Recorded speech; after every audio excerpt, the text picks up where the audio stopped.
Welcome in, guys, to a brand new scout report, and today we're going to focus on the tight end class. Now I'm going to have a look at the tight end class for today and give you my opinion. This was from one of the guys that I had in my mock draft, my updated mock draft, guys. And today we're talking about Elijah Stowers, tight end from Vanderbilt. Now the games I saw him on tape were Auburn, Texas, Tennessee, Kentucky, Missouri, Charleston, South Carolina, Virginia Tech, South Carolina, Georgia State, and Utah State. Now let's talk about his strengths. First off, he has an elite athleticism and speed, and he has an elite athleticism and speed, and he has an excellent acceleration. And he can change, change with great direction and skills. Also, another thing I saw on tape was his playmaking after the catch. Again, if you look at Eli Stoller, yeah, one thing that really comes off on tape is he's great playmaking. He's extremely dangerous when he's extremely dangerous with the ball in his hands. He can utilize great openings with his great field vision, and then ultimately he can avoid contact and various moves. He can spin and create different yards, and again, he's a very versatile receiving threat. So again, if you want him you can put him in different systems and see what you have with him. But he's very versatile and he's a great route runner with various routes that he can run.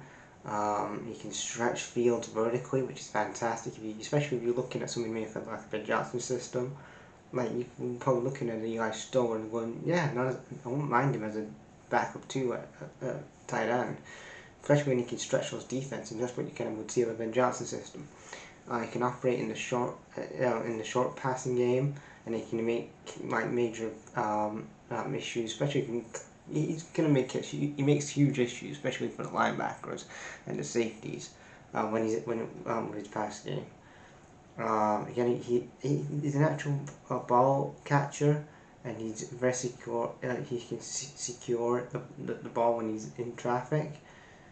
He's got great down the field vision. So when you look at him when he's trying to process what's down the field, he's great. And also, what that comes down to is that in his high school days, he had a bit of a quarterback background. He played a quarterback in high school, and that's where the whole thing where he has great vision, because he was a quarterback back in his high school days, and then he converted to a tight end. So you're looking at that. He's with that quarterback background he had. He can break out stems of quickness with his feet. Again, he's really good coming out of the pocket, obviously from him just being a former quarterback.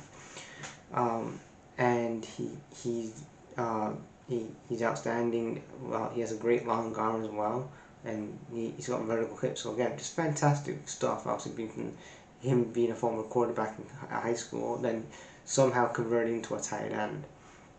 The weaknesses, though, I saw on tape. Sometimes he can be limited on blocking. Especially he can lack. He needs a bit of more mass, like getting stuff in the gym.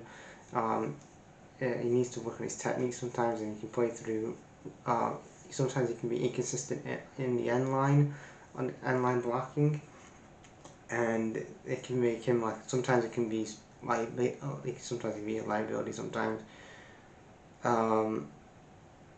again, sometimes that when you watch him on tape, you would see that.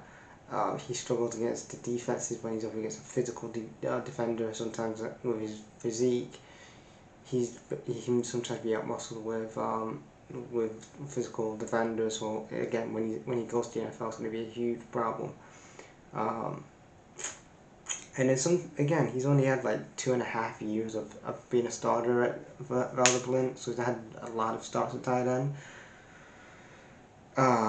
He has sometimes a lot of times he's had especially with Vanderbilt, he's had a lot of inconsistency, hand drops, multiple times he's lost concentration. Also, he just But you know, if you find whoever he's going to go to in this draft, just try to make him just play better football, and that's just how you start the whole dropping the ball and fumbling the ball. Again, he can play as a tight end, which is his natural position. Sometimes again you can have him as a receiver as well. So he's kind of as a tweener. So you can put him in different systems.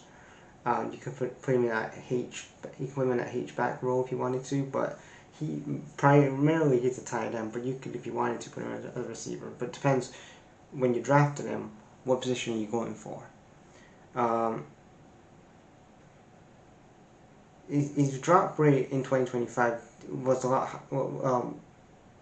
His drop rate was a lot higher than his 2024 season. It can get bumped off the route by physical coverage, like we covered before. Like when you go up against a physical defense and they're playing physical coverage, that's where he could get heavily turned over and and